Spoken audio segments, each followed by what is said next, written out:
New voting members as well as new individuals who are here possibly for the first time. And what I like to do actually is move around the table and ask for those who are here for the first time, please give your name and your county.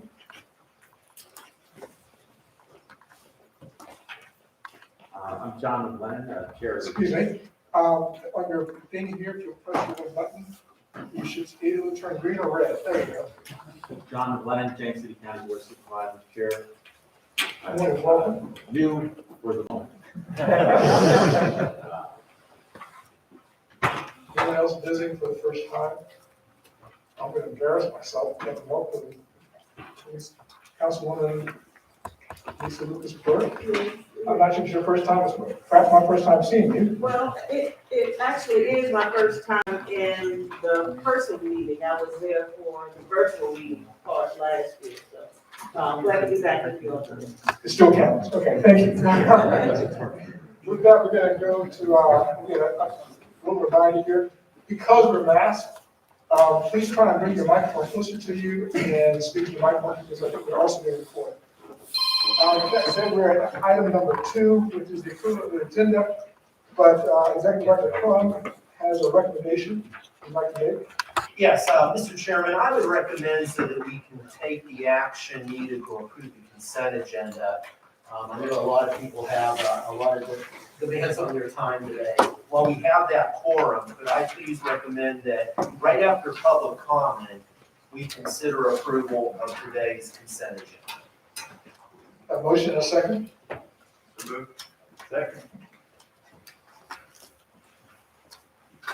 Second. Yeah, I'm trying to think what I have to do because at my council meetings, my clerk calls for this. So anyway, so all in favor? Opposes? Okay, so move, please. Now we will have public comments. I know there was one that was submitted.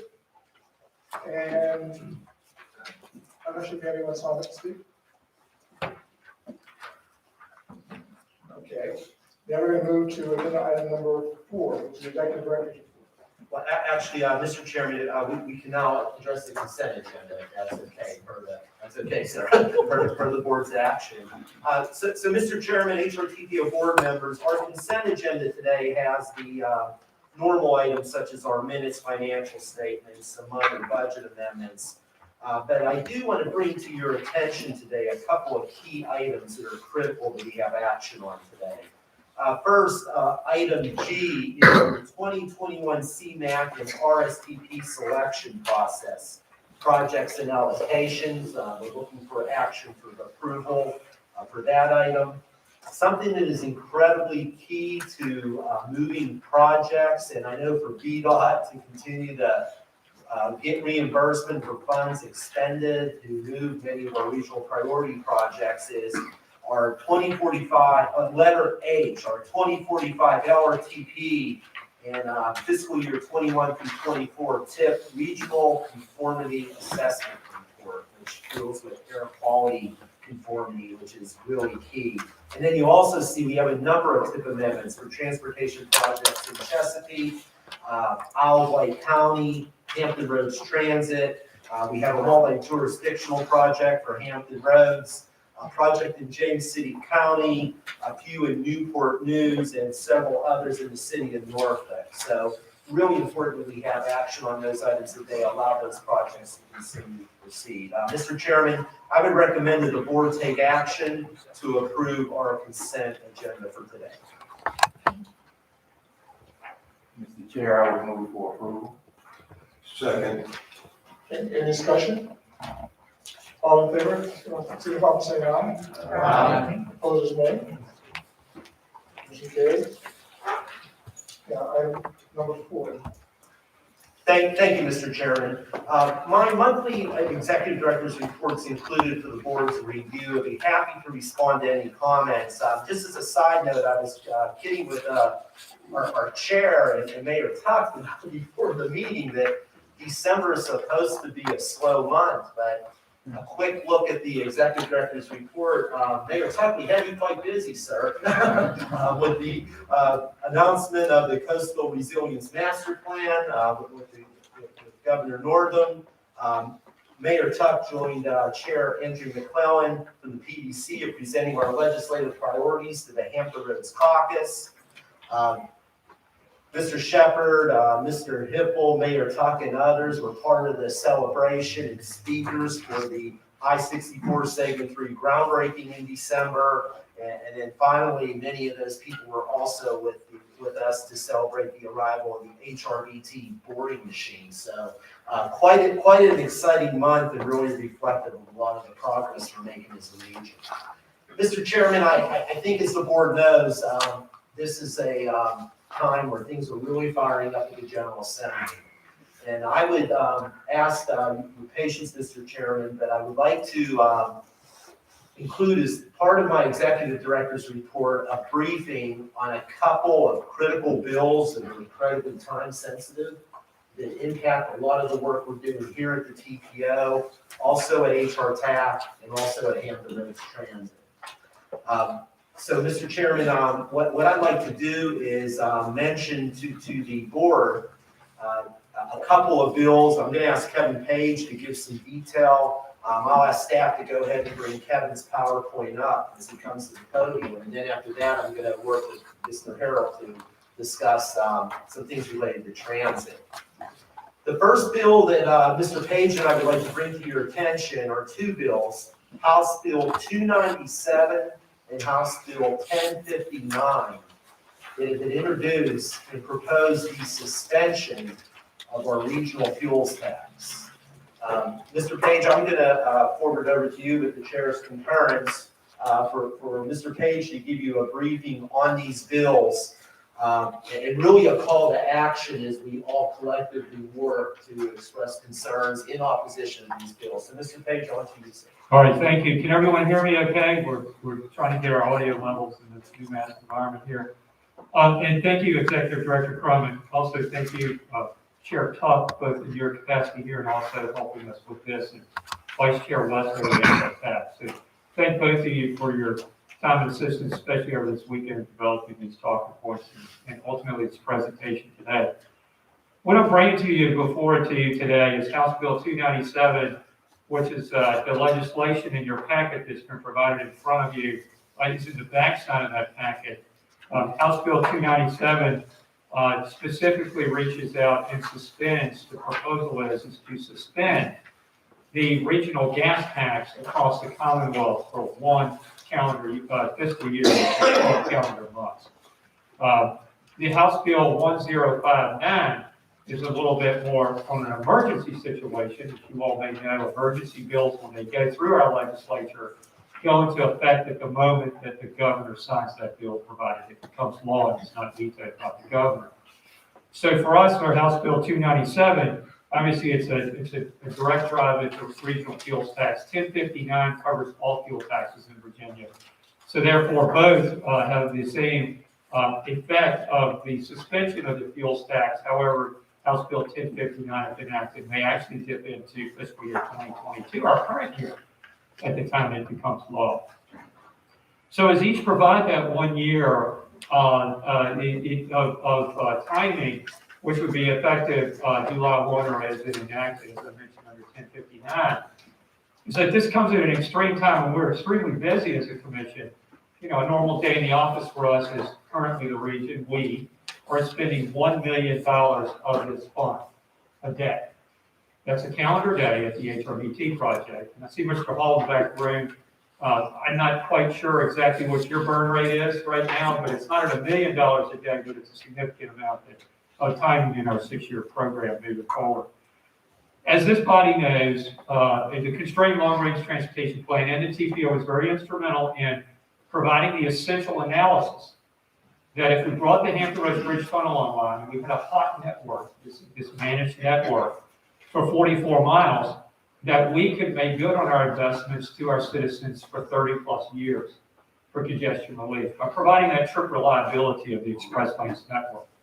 Moving forward with that, this could potentially hinder our ability to open the front doors at the new HRBT project and also deliver the expansion of the regional express lanes concurrently at the same time, on time and on budget. In addition, VDOT, our partner, both the general construction partner and with HRBT, the project owner and developer, HR tax funding is essential to their 6-year program, especially for the Hampton Roads region, as we are providing funding to the largest single construction project in the history of the Commonwealth, the HRBT project. So that's the tune of 92%, by the way, of HR tax funding. So we have key debt issuances planned, which I'll give you a summary of in just a minute, that will fall during this period. So you'll find that there are not only implications to a loss of revenue of about $60+ million, depending on which way we go with 297 or 1059, but we also have an interruption in our revenue cash flow and cash cushion that is essentially available to the coveted bond rating we have currently today. Those of you who remember the AAA bond rating of the Commonwealth over my lifetime, in particular, I can speak specifically to, our General Assembly has had the courage to move forward and protect that coveted AAA bond rating by honoring the fact that it needs to have essential cushion revenues in available to provide for that coverage, which I'll go into a little more detail. So in an extreme situation, as I bring forward to you today, if the regional tax revenue is not replaced, if it is suspended and not replaced during the suspension period, we will have an uninterrupted alternative funding source that is not identified. Then HR tax credit ratings may be adversely affected, which will cost our region's taxpayers certainly more money and also leads to the potential delay of projects. And therefore, we have at HR Tech issued an opposition position statement, which is attached to your presentation today. I encourage you to read that and call me or reach out to me if you have any questions moving forward. So let's put a little bit of perspective and background here as to what we're talking about.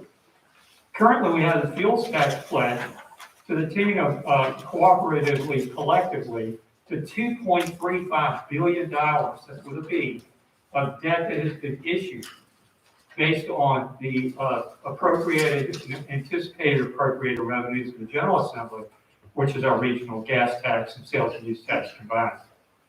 Of that, $1.23 billion of bond anticipation notes will be retired by our TIFIA loans, which the TIFIA loans also have some specific language that deals specifically with the retention and leveling of our rating agencies' ratings of HR tax moving forward. So any suspension of the fuels tax could result in those negative reactions, which I gave you a little bit of summary and inclination of, not only by our bondholders, but the rating agencies and also TIFIA, who is administered by the Build America Bureau, our federal loan program. This would affect our planned debt activities for 2022 and also cause a pause in moving forward potentially of projects that we have in the pipeline. So when you look at this, between now and 2026, we have our first 6 projects that we started as a region, HR tax funded fully, and that's all fully financed, by the way. HRBT includes a combination of debt issuances and also an extreme amount of pay-go cash. We have about $1.7 billion that this region, out of the revenues we're talking about today, which the fuels tax represents 24% of these revenues, will support about $1.7 billion of cash, not finance, but pay-go cash during this period, which part of that will be during the 12-month suspension I'm talking about for fiscal year 2023. To complete our projects in the pipeline to deliver us the Hampton Roads Bridge Tunnel plus the Express Lanes network, we still need to issue debt on the HRELN, as it's referred to as, and also TIFIA loan will be sought during the same period of the proposed suspension. So what's a normal day in the office at HR Tax look like? Well, on the financing side, we have several debt management initiatives that are underway that have to be maintained. Annual rating agency surveillance looks at where we stand today, plus also working on additional bonds tests and how we look at the ratings of the future. We also have the Tiffany annual financing plan update, where we have to provide solvency and also confidence that we can meet our debt obligations to the federal government. Currently, we have $1.66 billion of Tiffany loans with the Build America Bureau.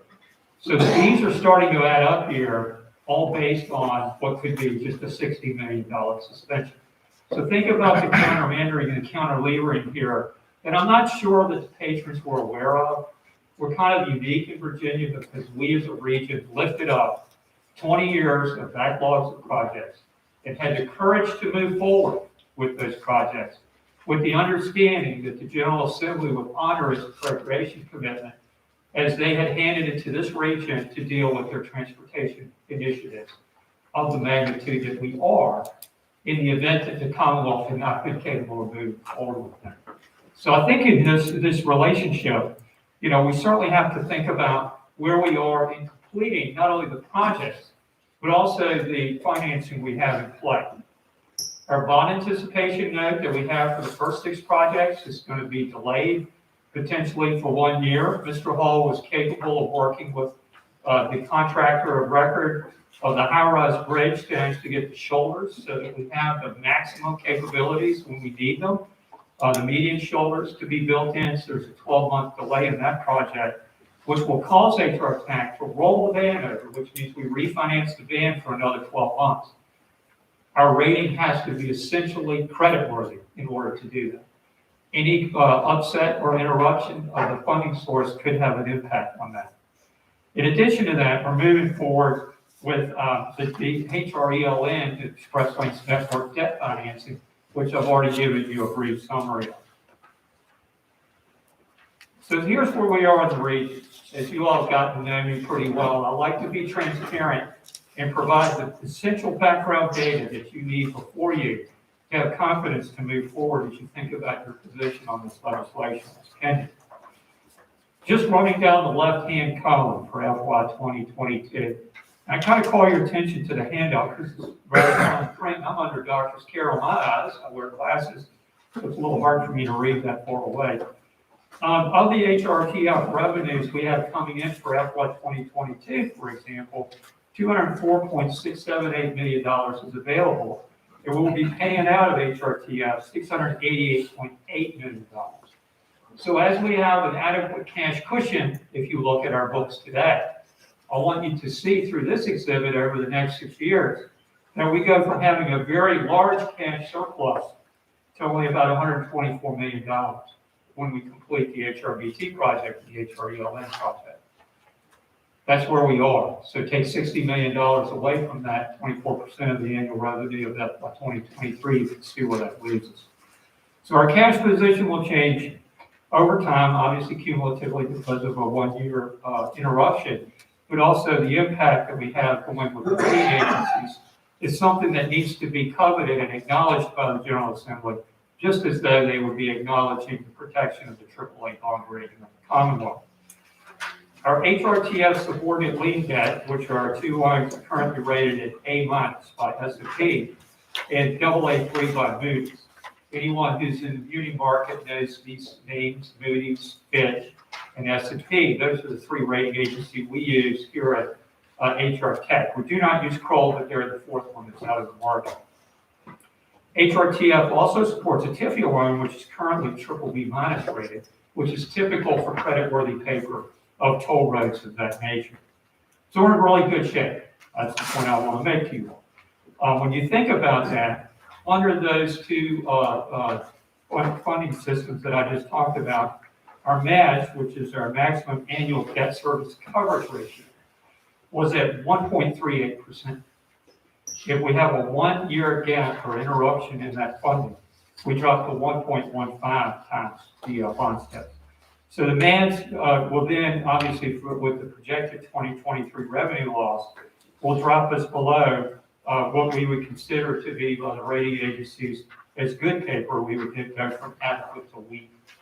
Now, again, it's important to understand that because if we go to weak, that means we have to leverage debt. The debt will cost more to the citizens of HR tax region because of the fact of a lower bond rating is greater risk, and we will have to pay a higher percentage of interest to attract a bond buyer to take that paper.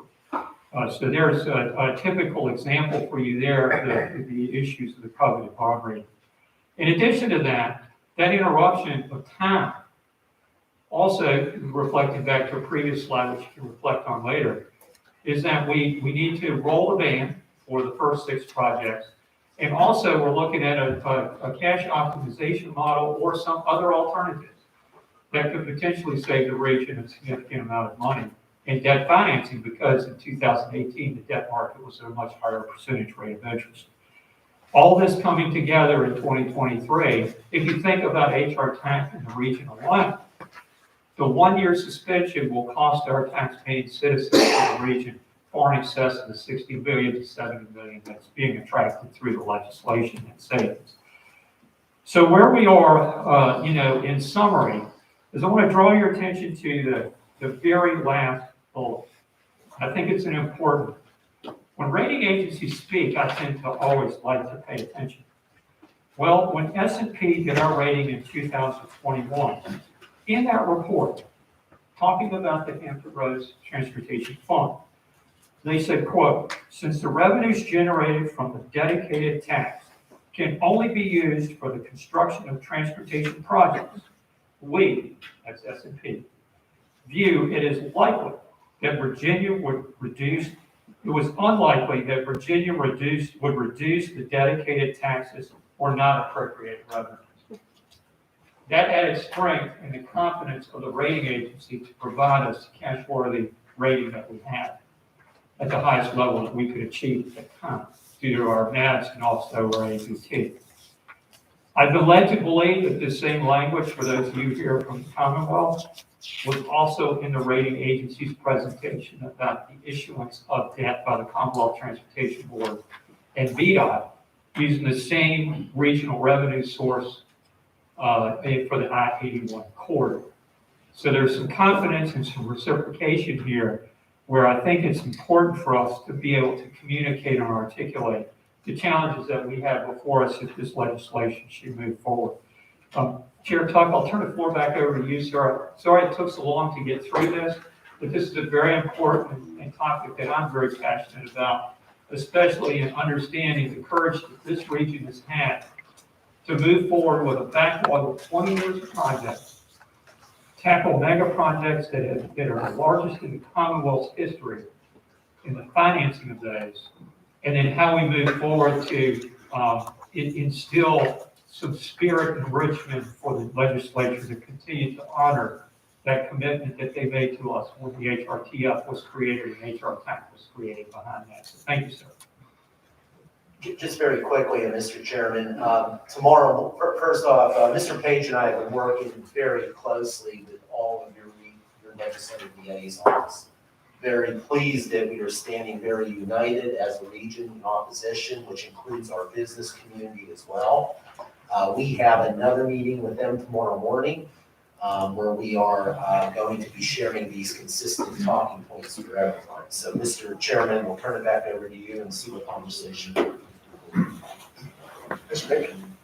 Thank you, Mr. Chairman. Mr. Page, these 2 bills seem to go far beyond what the new governor had indicated would be his position, which would be to roll back for 1 year only the most recent fuels tax increase, not the entire fuels tax or the regional taxes. Has there been any discussion with the patrons of these bills to see if they're amenable to only implement what the governor had promised? And second question, if I may, Mr. Chairman, are there companion budget amendments that go this far, or do the budget amendments only contemplate the most recent increase for 1 year, which would be, I would assume, a drastic difference in the impact on us, and have you evaluated that?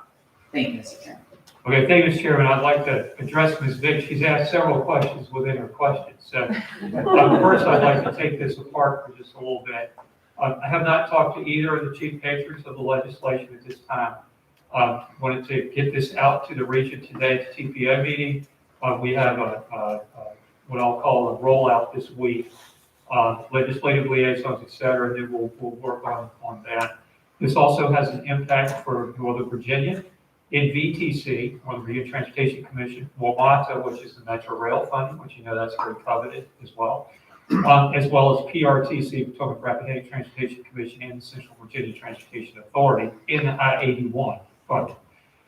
We will be meeting early next week as a team, both HRTPO and the others I just mentioned, to address the legislation and try different plans as to how to move forward on that. I don't think that the patrons, if they were fully aware of the implications, would say they were aware of it when the bills were dropped in. Because I just don't, we don't, a lot of people are asking the same question as you are. The other part is that there have been other somewhat, I like to call it conflicting views and opinions of what the governor has asked for, this being one of them that you're noting. But it's more along my interpretations that you're asking my opinion, that the administration was referring more to the cost of the CPI-U adjustment, which went into place in July, which is inherently and very directly different than coming in and pulling the rug out from under the regions or the state based on what we now understand of debt obligations moving forward. In saying that, for example, for us in Hampton Roads, if it did creep down that far, that's 1/10 of 1 penny of the fuels tax increase. That's not the entire fuels tax, it's just the CPI-U adjustment that was in July. Totally different from where we were. As for what you're asking for and what's in the budget, I'll have to turn that floor over to either CTB member or Mr. Hall to address. But I've been led to believe that that was a number that was discussed at a CTB meeting, but I wasn't there to be able to report it more articulately to where that is on that piece. I do think that if I were to go back to the administration and say, what were you thinking? I think they were thinking more along the lines of another bill that I've seen introduced, which was more to address the CPI-U.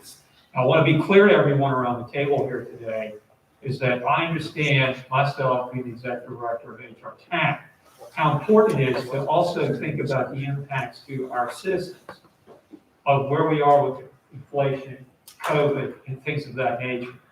If it is the desire to do some type of fuels tax adjustment, for us, we need to have a replacement of those revenues.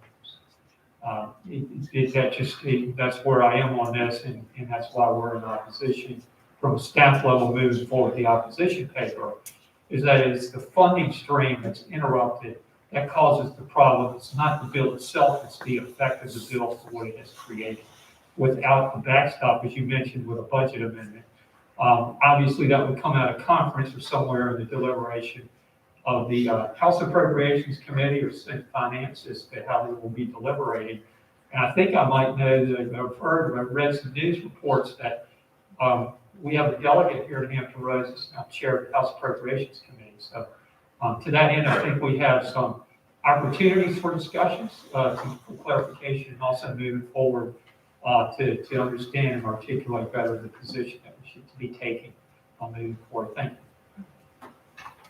Any other questions or comments? I can't see that far. It's Terry. Yes. The Community Advisory. You made it very clear that the cost to people who live here is actually going to be higher if something like this goes through. Is there any plan in place to educate the public so that they can contact their representatives so that everybody understands that that's what's going on? Because that is not something people would want. I mean, short term for the long term is bad news here. So, thank you. Right, thank you. There are two approaches, obviously. One is to try to work within the press for some earned community outreach. Also, I'd be looking to Executive Director Carl to maybe try to work through the Citizens Advisory Committee of the TPO to help us with that. And you all's great contacts you have with the civic leagues, et cetera, and to get that word out. So that's why today's kind of a soft rollout of where we are on this. Here's the status as we move forward, and then obviously instill some opportunity for fellowship for us all to work together to get this out to the public. Thank you. Question. Yes. So who are the patrons for these bills? So the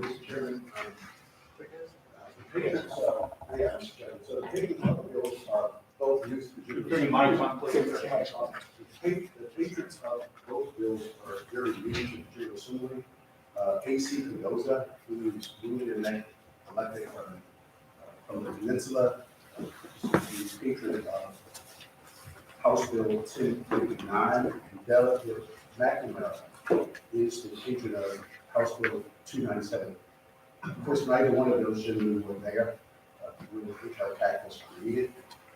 I was there, and I will tell you that the commitment that the state made to this region must be honored. I don't think these bills will see the light of day. They're politically motivated and not practical at all. I think they'll be stopped in committee, if not, they'll stop in consider transition. So I don't think we're going to be completely aware of that. However, I think we should be cautious. And it should be aware of Yeah, it's right, I'm sorry, I was not aware of these bills until, and personally, I'm shocked. I don't care if they're new, old, or whatever. You know, you go up there to do a job, you better know what the hell you're doing before you come in and screw around with somebody's breadbasket and be able to make it work. So I'm pretty fired up over this right now, but the question I have, it seems to me we have a legal obligation here based upon the laws that committed us to sign for bonds and everything else. And this is hits the trust of government to do its job. So I don't know, I mean, this is, you know, they're still percolating these bills through the General Assembly, and hopefully reasonable people will understand this, and especially the ones that have had to fight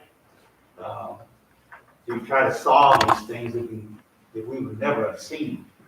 So is there no legal recourse here other than just sitting back and the General Assembly, you know, going, well, sorry, we didn't really mean it, you know, and then we're on the hook for millions and millions of dollars. Anybody want to respond to that? Would you like me to take a shot at that? Yeah, that's fine. Hey, I'll start with this, and I don't have a JD, but I will give you my armchair attorney's, I guess. All of our revenues, Mr. Shepherd, you asked the right question. And again, it gets back to courage and honor. And I really appreciate former Senator over here talking about the honor of the commitment. There was a commitment made by the General Assembly. It's an obligation, but it's subject to appropriation. And so as the General Assembly moves forward, and different General Assemblies for what they may come and go, as we all know, there was a moment in time when the state of Virginia felt that they could no longer move forward. Remember, we had an issue with the coveted bond rating in the Commonwealth, AAA rating. There was not the ability to leverage debt at that time at the state level to move forward with projects of the magnitude that we have brought to bear in just less than 7 years. We have a $5 billion construction program now in Hampton Roads. And I'll quote a senator who's a member of HRTPO and gold standard. It is amazing what has occurred here, but it was all based on the courage of this region coming together and moving forward. And the fact that the General Assembly honored their commitment through time to appropriate those revenues. Because the revenues that come to us are subject to appropriation because they're state-imposed regional taxes. They weren't passed by your local jurisdiction as a local option referendum. They were passed by the General Assembly and enacted upon us. So that's where the issue comes to bear, Mr. Shepherd and others, is that that's the conversation to have with the legislature. And thank you to Mayor Norfolk for also saying we need to have them honor their commitment to move forward and how that needs to be communicated. I think a lot of that comes from you all, the electeds around the table here, to have that conversation, because it is a frank conversation, but one I can't have, but one certainly you can have more easily, because you've lived through it and also made those actions of courage based on the honor of the commitment from the General Assembly. Thank you. The last thing I would offer is that the Secretary of Transportation, his name was Shep Miller, who knows this issue very, very well. It's highly unlikely that Secretary Miller will speak in favor in front of the Transportation Committee or Finance Committee to pass this legislation. I have not had conversations with him.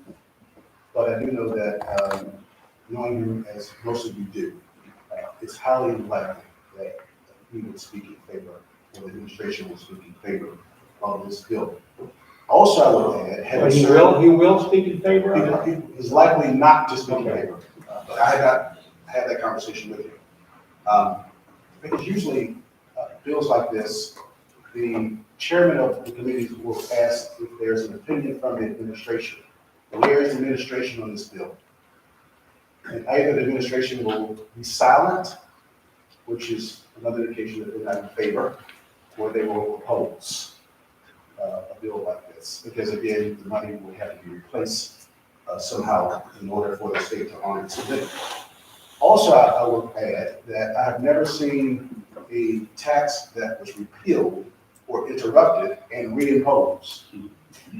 If this is allowed to be interrupted or suspended, it's highly unlikely that it will be reimposed in a future date. So let's not go for this.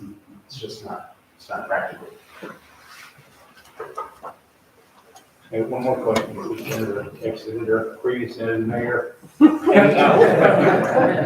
So, Many titles. So in the funding drill here, would it be then the obligation of the state to cough up the money to fill the gap? Or do you think this is something, right now the states are awash with cash. All of a sudden, they got this bow wave of money that came in from the federal government. And they've got money everywhere. And they're throwing it out like popcorn. So, I mean, you think that's driving some of this availability to be able to make these political statements? And then they just cover the money? Well, like Mr. Page, I don't hold a JD, so I will not opine on the all-powerful General Assembly. You know that they're all-powerful, all-knowing, non-present. And being a building rule state, God only knows and he's not talking.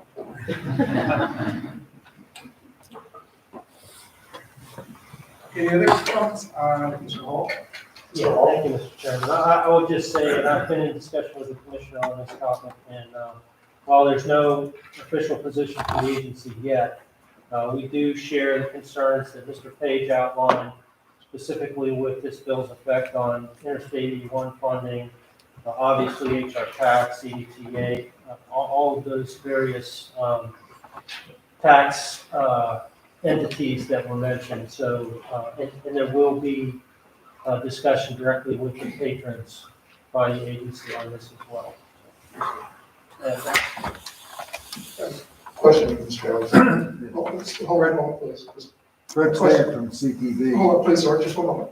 I'm sorry. Do patrons, is there a practice that they withdraw a bill that they submitted once new information is provided? Yes, yes, the patron will likely receive a visit from the commissioner or the administration, and they will be strongly encouraged to either amend their bill or to have their bill stricken, or face a PBI, which is passed by indefinitely. Being a new delegate, a new member of the legislature, they will get grace. They will be treated, as to genuinely lay their bill on the table or something, so that they can say they vote for lowering taxes, limiting taxes, suspending taxes, or whatever their campaign promise was. It's all political. It's nothing practical. And the only reason I asked the question, I apologize, I just have a personal relationship with Mr. Mendoza. He also represents a member, part of York County, maybe some of Mr. Shepherd's district, I don't know. But I'm willing to talk to him and just see if perhaps we could get him able to modify it, amend it, or pull it back because of the impact it has basically. I'm not sure if he's aware of that. I don't want to get a public discussion about it, but I'm willing to talk to him and see if he could make that adjustment. Exactly. And the bills, what I reviewed, the bills aren't drawn to some indicator. If the economy improves and we're flush with extra money and all our projects are funded and done, gold plated, we will return the money. It's not tied to any type of CPI, any type of index or anything, it's just repeal, you suspend, you interrupt. So maybe you will have some good news. Mr. Stamp? Yes, sir, just for your information, the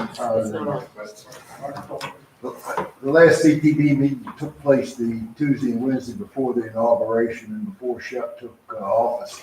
And there was absolutely no discussion of these bills or their potential effect at that meeting. I do know that Delegate Knight is acutely aware of these bills or what promises were made by the new governor. And I think he's made it fairly clear that he is very concerned about that any monies that are taken away must be replaced in some way, somehow. So I do know that. Mr. Chairman, there's also a mechanism by which you can roll a bill into another bill. So there is legislation that only accomplishes what the governor promised, which is the CPI increase and not being suspended.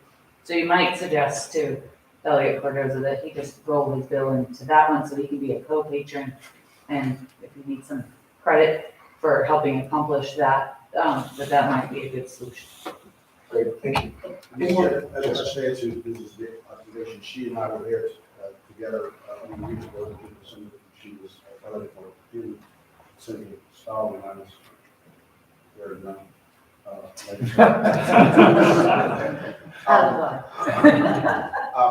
She brings up a great observation. If the new delegate is looking for some victory, although his language will not survive. His language is not good, and he should not survive. However, he can claim victory by having his bill incorporated and rolled into the bill that will survive under the new bill number. Point to that bill. So I went to Richmond and I did this. Any more discussion? Mr. West? Because we had a little advance notice talking to Mr. Page this weekend, I have had a couple of conversations with some of our delegates, and as you'll remember, it was great bipartisan support for this legislation, and I think people like Delegate Knight have a great understanding of what this means. So I guess I say all that to your point, Mayor Alexander, that we ought to be measured in terms of our reaction. While we ought to be diligent and cautious in making sure that it doesn't go any further, we should not overreact and cause an action that we're not really looking forward to. That would be my thought. I don't know what you think. Mr. Chairman, Mayor, I think Mayor West, it's, we don't want to overreact because we have friends. It is the general assembly. We're dealing with Woody and our legislative members for a very long time. I think there's a way you will approach your delegates. And others will approach Delegate McNamara. I don't know who they're doing. And maybe generally, we will and we will have to really flex a lot of muscle, action from the general assembly, which is necessary.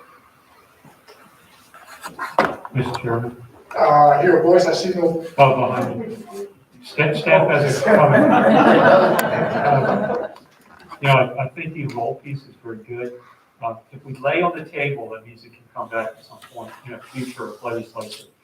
The only reason why I bring that up is just conversations that we've had with the rating agencies back when Senator Deeds tried to eliminate the HRTPO, regional funds. And we had to deal with that both in our TIFIA discussions for the loans at the federal level. Again, we're subject to appropriation. Has there ever been any interruption, threats, or others to our cash flow?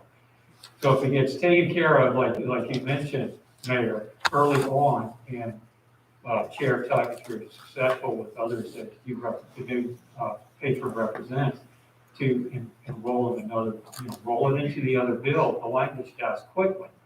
It probably will not even come out of committee or subcommittee over transportation, wherever it may go. I think it's in transportation finance or something like that. So that to me would be my suggestion, is if you could get them to adopt the language of the other bill, which is the one that seems to be lying towards the legislative intent of what the governor had said previously in some of his comments. Thank you. Any other questions or comments or discussion? Mayor Tuck, I do have one more item under my report. It's another time-sensitive General Assembly item, but I don't want to come off this conversation. I just want to assure everybody that legislative liaisons are making the appropriate contacts as my phone continues to go off, that we are united as a region, and maybe Alexander mentioned, taking a measured and strategic approach here. Yes.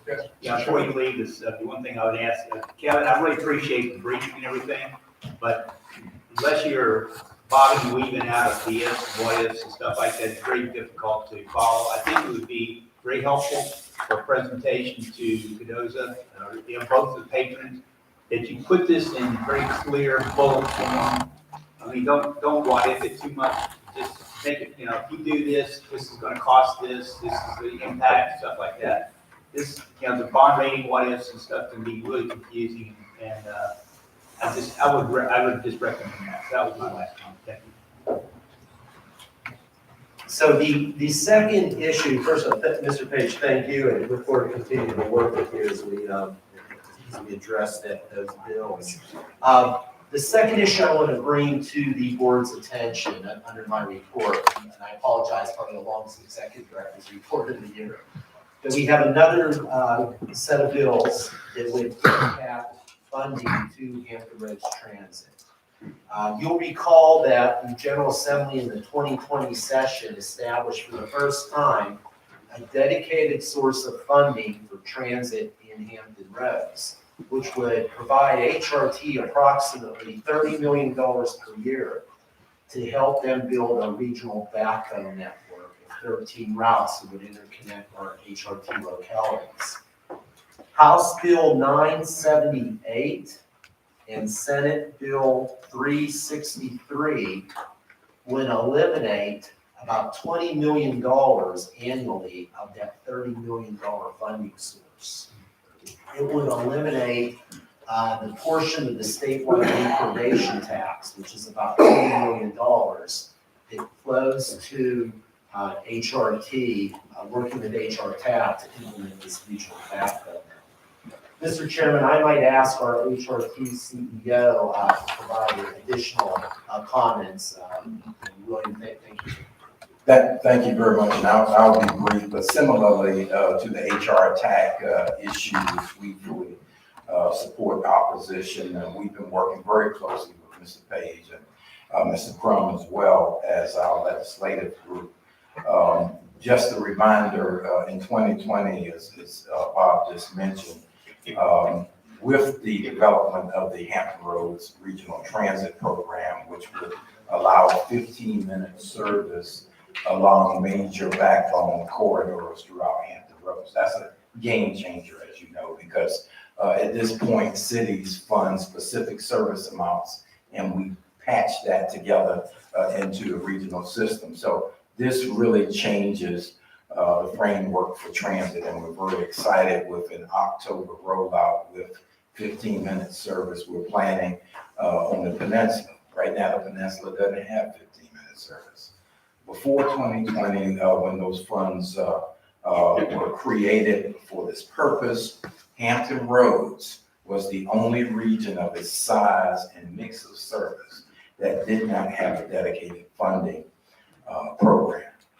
Now, I think it's also important to note that Northern Virginia receives $20 million in recordation tax, but that comes right off the top, so they would not be impacted by HB 978 and SB 363. So there's obviously a parity issue there. Just one brief reminder, as many of you know, we provide 14 regional commuter routes to some of our largest employers. the shipyards, Newport News Shipyard, Naval Station Norfolk, Centerra, many of the healthcare facilities, the oceanfront, and we also will be providing max service to the new Amazon facility. So this is a very, very important issue. We have been in touch with legislative liaisons. We've gotten support from our 6-member communities, but this is a critical issue for the entire region. So we would also ask you to oppose these particular legislation to include, I think there's a SB 512 as well. It has some similar language. I'll just conclude by saying over 60% of those riding transit are going to work. Transit is not a social service. It clearly is about economic sustainability, and when businesses want to locate here, the first question is, what kind of public transit system do you have? So we need your support on these issues in terms of opposition to these bills, which would essentially dismantle that new program. We've already obligated $37.1 million in new shelters. We've ordered new buses, 24 new buses to provide service on the peninsula. So thank you very much. Did you say them again, the numbers of the bills? The numbers, I'm sorry, HB 978, which was introduced by Delegate Durant, SB 363, that was introduced by Senator Stewart, and SB 512, which was introduced by Senator Sutherland, I believe. Thank you. Any discussion, questions, comments? Thank you. That's all I have. Ms. McCarty is the chair of the meeting. He doesn't get to back out of that. Now we'll go to the various committee reports. First will be a CTV update by Mr. Stan. Yes, sir. Only thing I have to report is, I see there's a, item 16, the Interstate 64. Sir, I'm sorry, can you turn the mic on, please? Sorry. Sticky button here. I see there's an item 16, which is the Interstate 64 gap report. In his report to the board, Commissioner Britch stated that he had received notification from an unspecified company to expect an unsolicited proposal for construction of the 64 gap. He expected it to be include a concession with substantial contribution by the Commonwealth. He didn't go into any further detail about the unsolicited proposal other than to describe it in those terms. Yesterday I received a copy of a letter from Commissioner Britch directed to the proposed offeror, a company called Global Via. And basically, Commissioner Britch requested that the offeror suspend the solicitation, the unsolicited proposal, until such time as the new administration and the new Secretary of Transportation were able to get on their feet and consult with stakeholders, regional bodies such as this, and just requested that they suspend the unsolicited proposal until such time as he got back with them. That's the only report I have. I don't, again, about the proposal, I think Mr. Hall is familiar with the company Global Via. Yeah, Mr. Chairman, Global Via, the only other concession they have in the state that I'm aware of is the toll road in Richmond. Small toll road in Richmond, and that is it, as far as knowledge of Global Via. Mr. Crum? Yes, Mr. Chairman, and we can maybe take care of item number 16, and I want to thank our CTV member. That was exactly what I was going to report. So I just want to mention that item 16 we will need to address. We were fortunate to receive the commissioner's letter, and as was mentioned by the College Transportation Board member, the request was that Global Via suspend its efforts at this point in time. We will continue to monitor this situation. We will certainly be working with the Secretary's office, and at a point where it will be productive, we certainly ask the Commonwealth to come and brief this board on what that process might look like if it were to be engaged.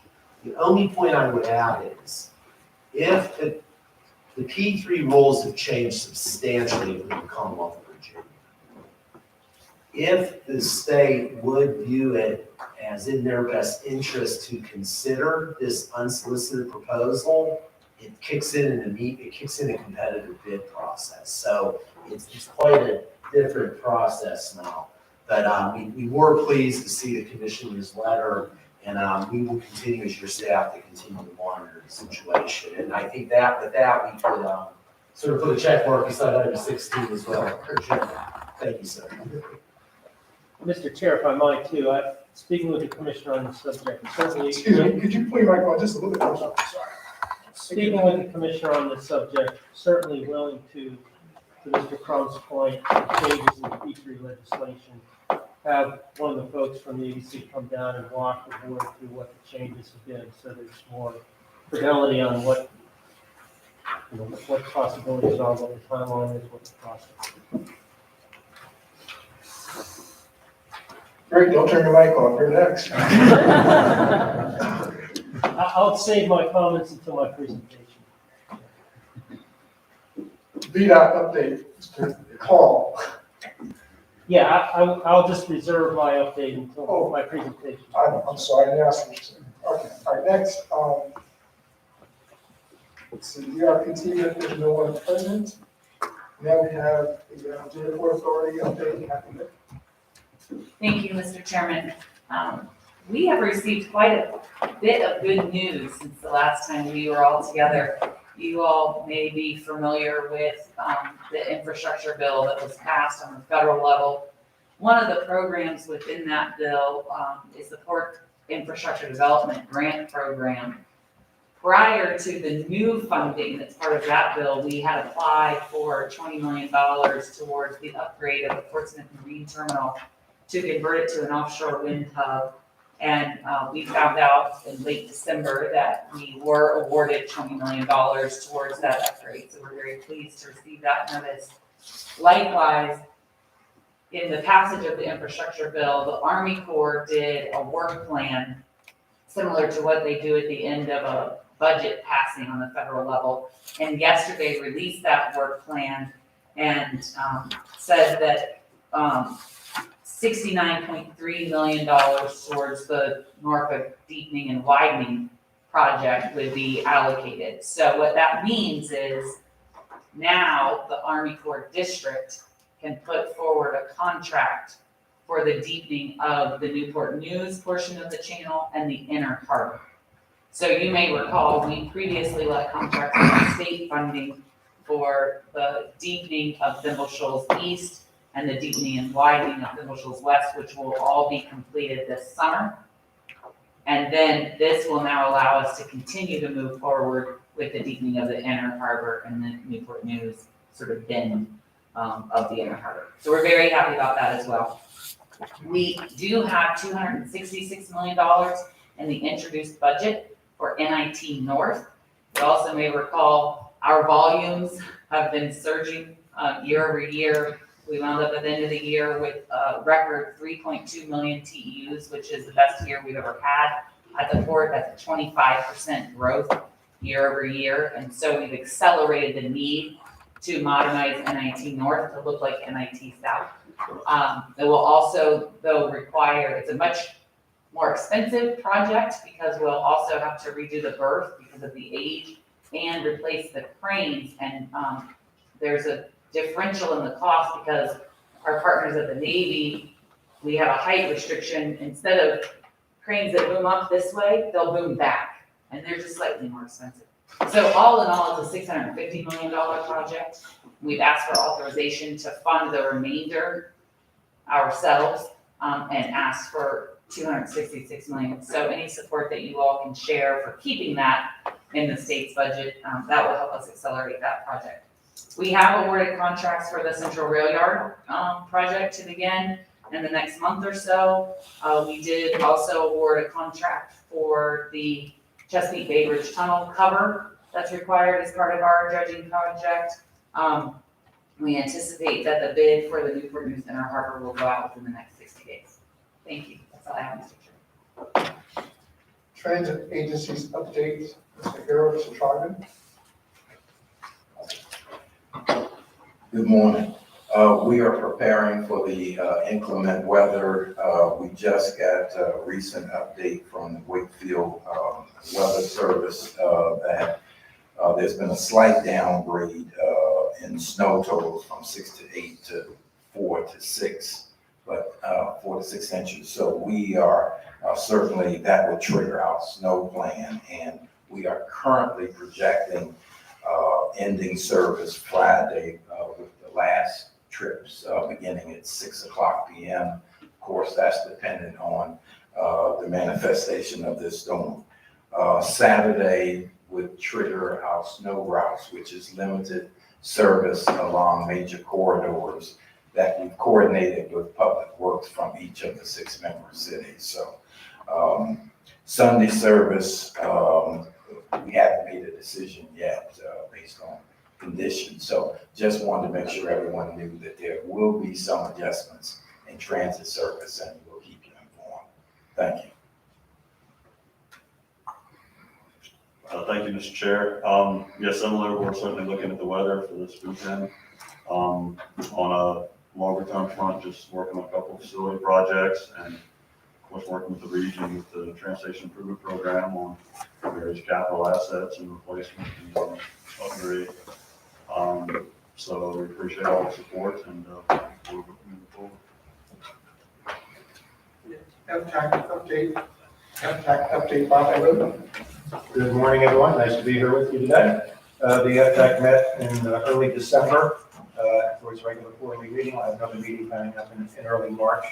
There were no public comments submitted for that meeting.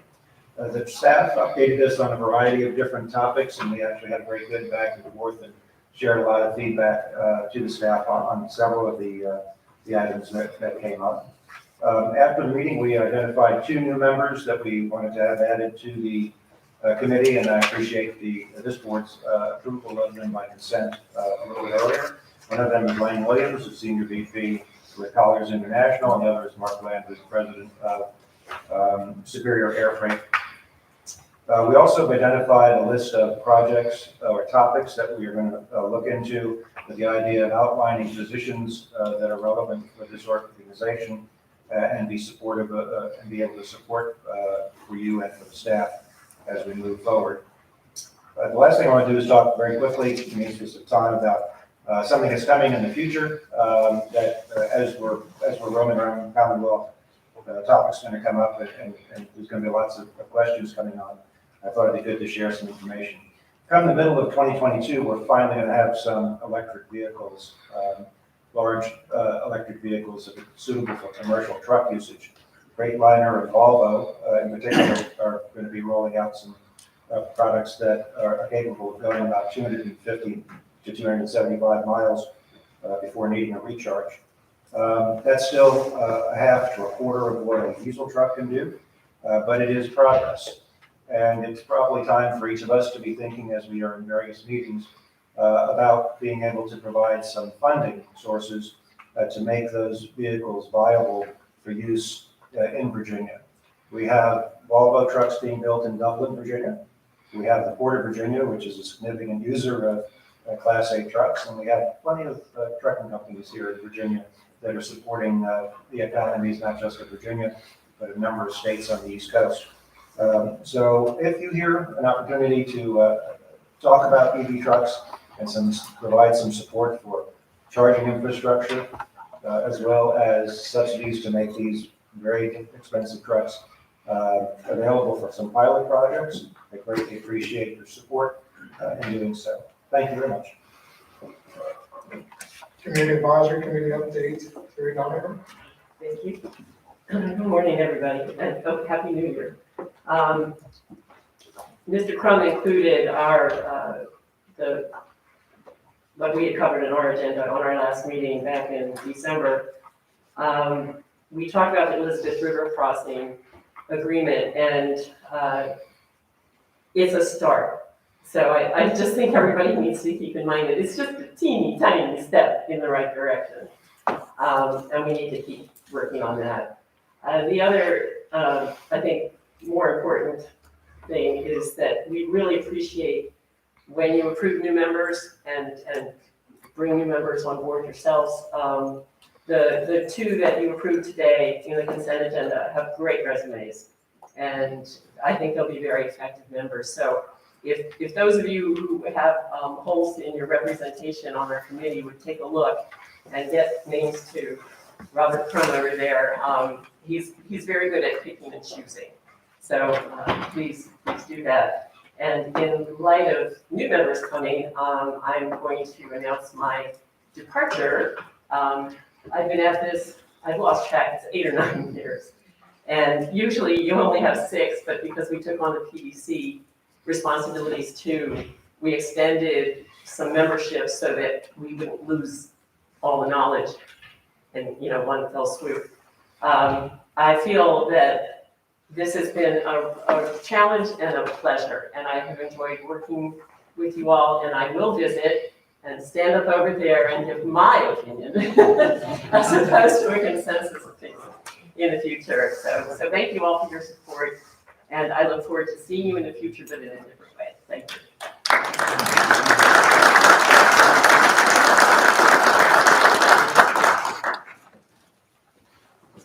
Yeah, those are the liaisons, Captain Stevens. Good morning, everyone. Thanks for having me. It's been a little while. My name is Sam Stevens, the captain of the board and commander of 2nd Virginia. Primary purpose here is to promote the resilience and the preparedness for our marine highways. Obviously, the Port of Virginia is no stranger to that, as we had last weekend. We closed the port for approximately 15 hours at the arrival of the nor'easter. It was a staged closure to facilitate simply closure of the gates to promote safety at the boarding and disembarkation phase of the gates of Virginia while maintaining the interior of the port open. Great coordination across our stakeholder environment to do that, and it's a real privilege to work with a collaborative group of professionals who allow us to make those decisions. Other things, we had a nor'easter just before that, so we had a fairly light hurricane season. But I think as we look at 3 weekends back to back, 2 nor'easters and now a snowstorm, we continue to look at the preparedness functions in coordination with BDOT and VDOT in the marine highways. Other things we continue to look at are, of course, cyber protection within our port, weather and oil spills, natural disasters, waterway debris, and as we move forward, the key intersection points with Virginia Department of Transportation on our roadside and marine highway interface include things like waterway management and deconfliction for the high-rise installation of the 2 girders. I was working with Chris Hall on that earlier, making sure the southern branch of the Elizabeth River, the Intracoastal Waterway, continues to be viable for all the operators across those scheduled closures. Other things, we were pleased last December and last summer to include the signature of Commissioner Britch on one of our Sentinel planning documents, which is a Joint Port Recovery Executive Committee designed to keep all of our DOD, U.S. Coast Guard, Virginia Port Authority pilots, NOAA, basically our salvage and first responders connected and tied in with command and control to assess the worst case disaster if the port's closed and now we can't reopen. And so we're pleased to have those interfaces connected so that we can get after it on the front end, left of incident, and then of course on the right end of incident after it's ended. And then finally, just a couple things of success here. Very well connected, continue to be with VDOT and Jim Underback on the Hampton Roads Bridge Tunnel extension. Was talking to some of the project engineers at the TBM unveiling.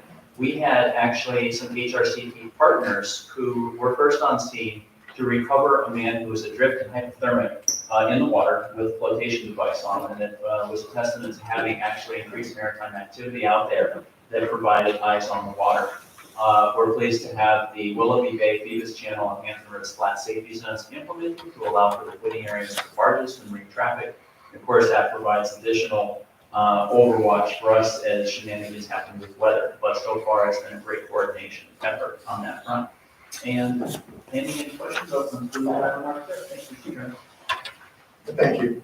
Next is the Hampton Roads Express Lanes Network Update by Paul.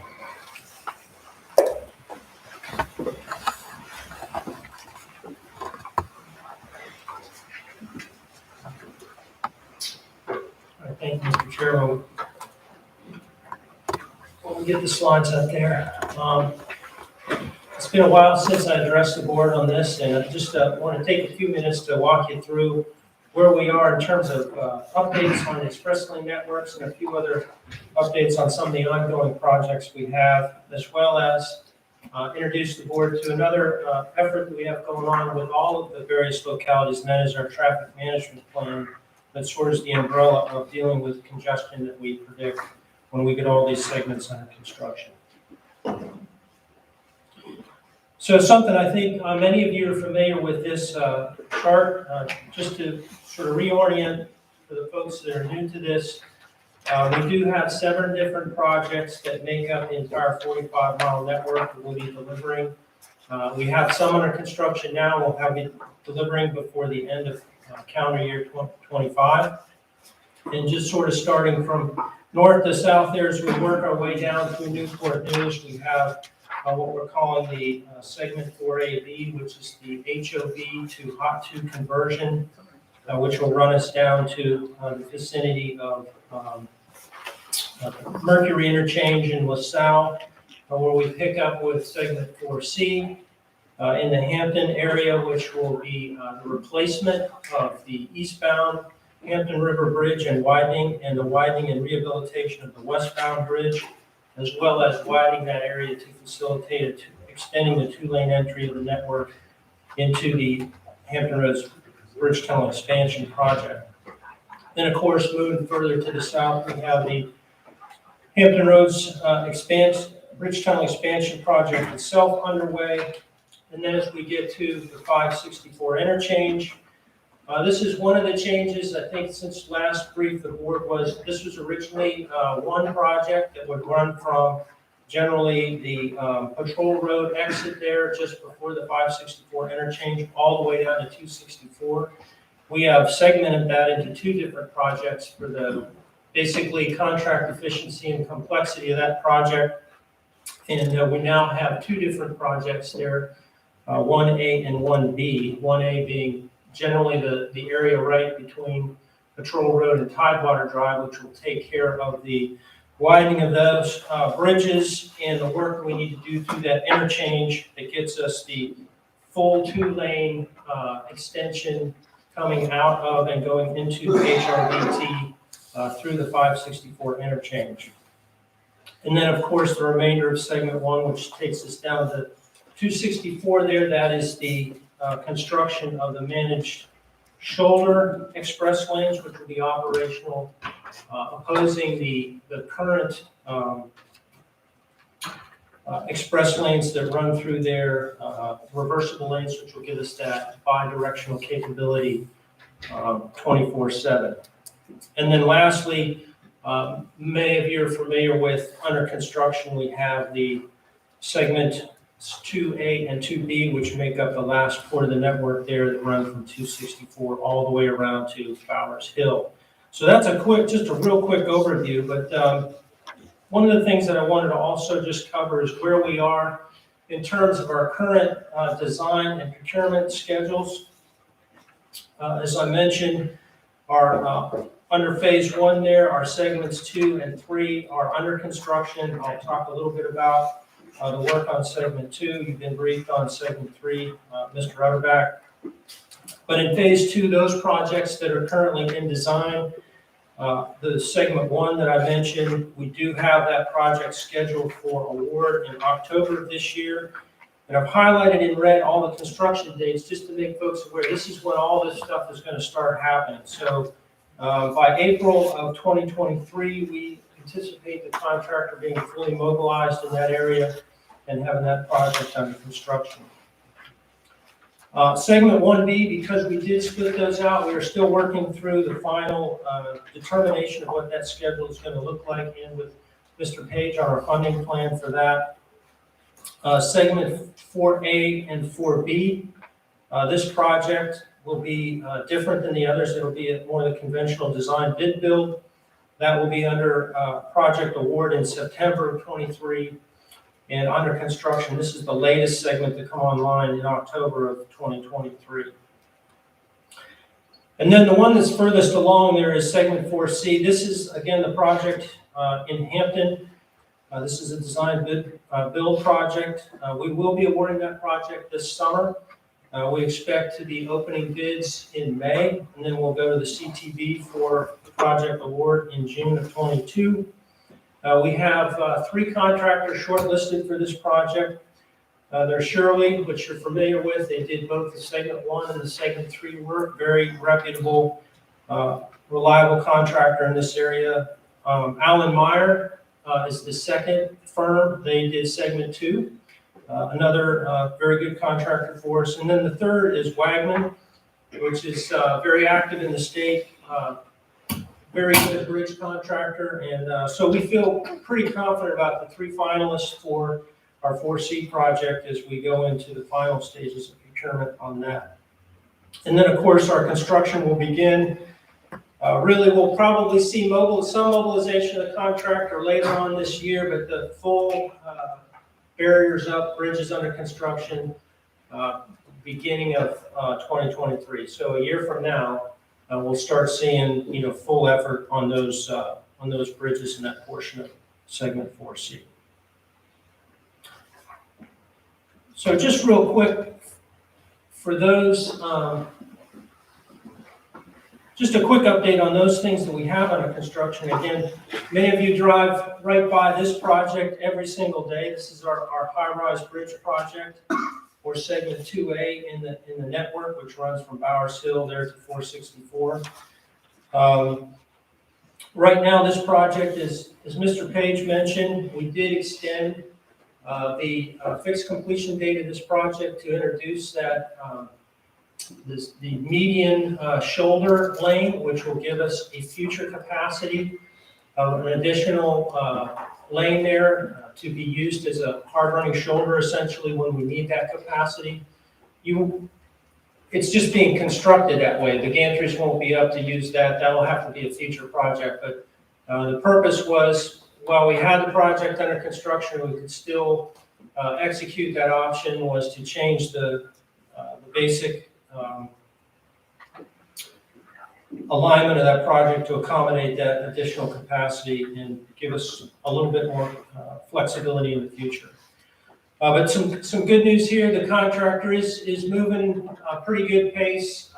We've got our next big operation. This is the center span steel, and you can see there on the picture where we've got all the piers in place. We'll be pulling the last of the pier cap forms off probably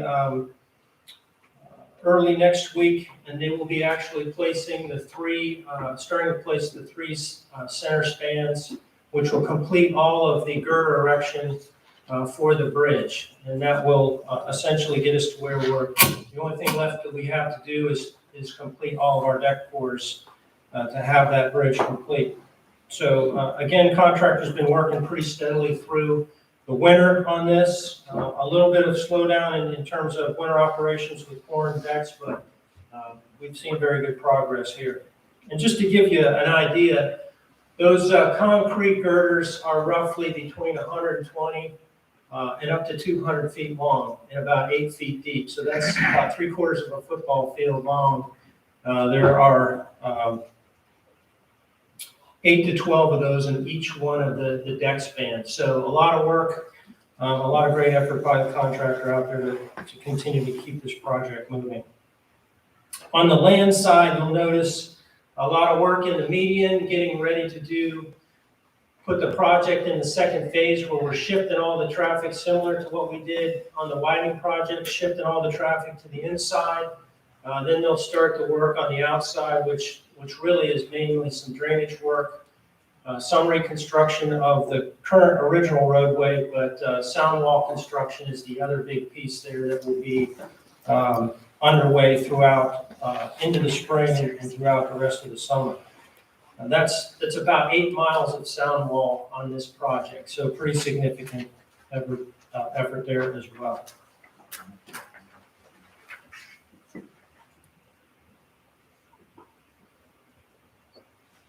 The next piece is segment B, which is under construction. This is a little more, don't notice these changes quite so much, but if you go out, just on you're heading back onto the interstate, right there on the east and west side of the Greenbrier interchange there, you'll see two new sign structures. One is you'll be traveling west.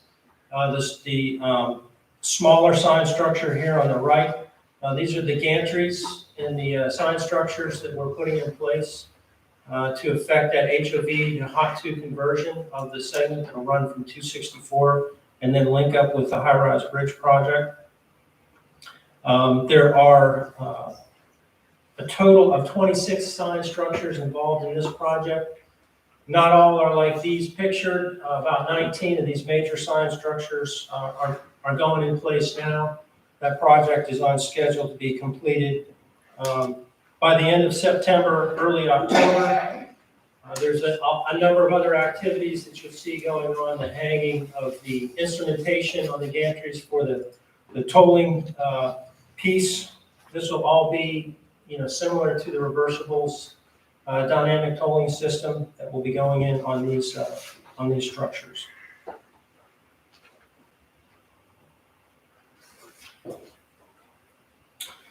The other item I wanted to cover very quickly, and I just want to point out that this has been a regional effort to put together this regional transportation management plan, and really the purpose of this is to get ahead of predicted and modeled congestion and work out items across the region we can put into place and plan for now and implement in order to mitigate that construction congestion impact.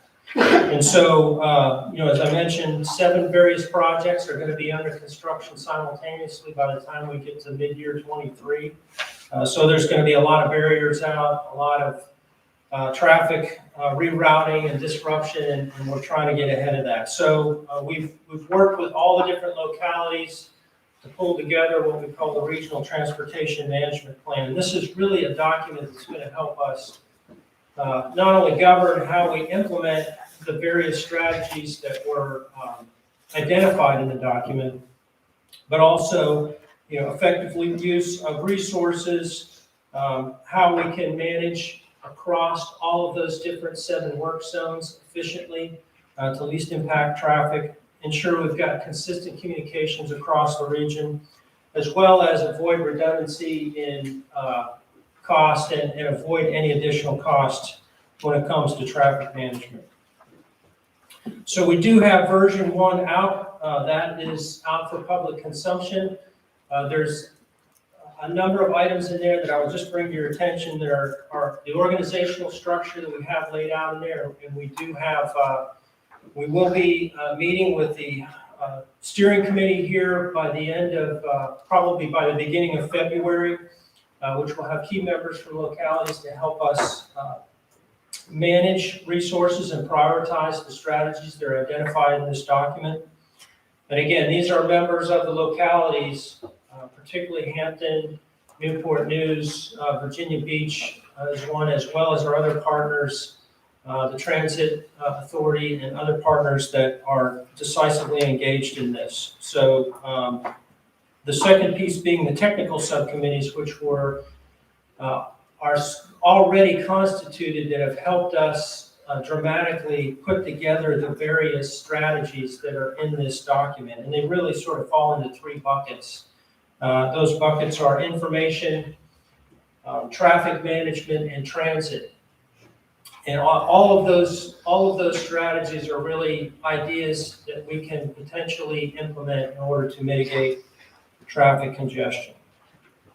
So I would just, first of all, again, I just want to thank all of you for the support and effort that your various staffs have had together to help us glean, come up with ideas on various strategies that we can implement. And now, we're a year ahead, and we're going to be looking forward on how we start to implement these strategies moving forward to be proactive instead of reactive when it comes to congestion management. I haven't got that right yet. Okay, last one is just for Virginia Beach. Just want to give a little bit of an update here. The three pictures here show the Greenwich flyover. This is the decorative application on that bridge. The center there, maybe a little bit difficult to see, is the rendering, and then the lower two photos are the actual bridge. Do understand we're running behind on this project, but we are looking to have all of these features open and traffic to the public here by February timeframe. Weather's been an impact, COVID's been an impact, but I do appreciate everybody's patience on this particular project. Very difficult working under traffic in and around the 264 interchange there, but just wanted to provide a little bit of a pictorial representation of what's going on. That's going to be a key entryway into Virginia Beach. I really look forward to having that finished. Lastly, we talked about snow. I'm just going to use this opportunity. I know was mentioned already, the weather forecast, we're looking at 4 to 6 in some areas a little bit more towards the coast. Really appreciate everybody's help in making sure we encourage folks to stay off the road, particularly really the bulk of the storm starting Friday midday through the night and into Saturday morning. I did get an update just before coming from the National Weather Service, and they're sort of pinpointing the mid-evening Friday to about 4 o'clock on Saturday, 4 o'clock in the morning on Saturday is when the heaviest snowfalls are going to hit the area. So again, we've been in contact with all of our key partners as well as the localities. Just encourage, if you need additional equipment or assets, that you work through the web TOC through VDIM. I have been in contact with our VDIM Region 5 director, and they are filling those requests right now. I think Norfolk and Chesapeake is already on track to receive additional equipment. We have about 70 additional pieces of equipment coming to the region to backstop our capabilities here from Northern Virginia. So we're ready, prepared, looking forward to it, getting through this. But again, just encourage everybody to be safe. And again, if you can, encourage folks to stay off the road during that period of time so we can get things cleared by Saturday morning.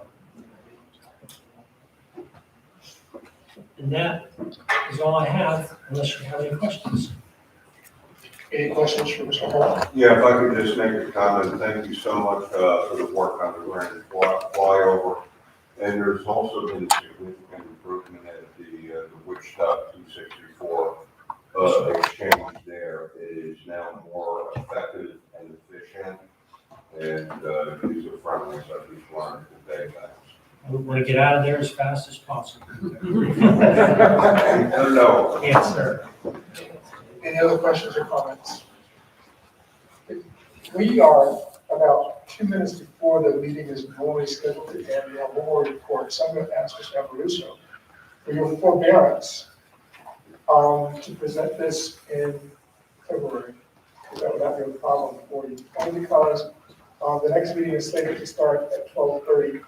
And I know some people here for both meetings, and will allow people an opportunity to get something to eat. So would that be any problem for you? Well, I certainly appreciate that. Thank you very much. Mr. Tom, please carry us through the rest of the agenda. Yes, and Mr. Amaruso, I've got my commitment to put you first on the next agenda. Thank you, Director Cronin. Definitely before the roads, bridges, and tunnels transfer. Well, yes, Mr. Chairman, if I may, included in your agenda is our HRTPO board 3-month tentative schedule. We do meet in February and March. Minutes of our advisory committees, a couple of pieces of information for your information. I will just say that the Hampton Roads Planning District Commission meeting will begin at 12:30. For those of you who can stay, we have a fantastic program. We have the President and CEO of the Virginia Economic Development Partnership that will be addressing the commission. I see that Mr. Stephen Edwards has arrived, who is the President and CEO of the Virginia Port Authority. They'll be joined by Doug Smith from the Hampton Roads Alliance. Really excited about a conversation about economic development and job creation opportunities for our region. So that meeting will begin here at 12:30. In between meetings, we do have plenty of lunches for everybody out on the other side of our reception area in the 757 room. So really encourage everybody. Hopefully you can stay. Even if you can't stay, please grab a box lunch for the road. So, Mr. Chairman, that's all I have today. Thank you, everybody, for your participation. Well, if it's Chick-fil-A, I'll take Mr. Dyers. I guess I was going to ask the old or new business. This is a new year, so I'm not sure we have any new business yet. So with that, we're going to adjourn.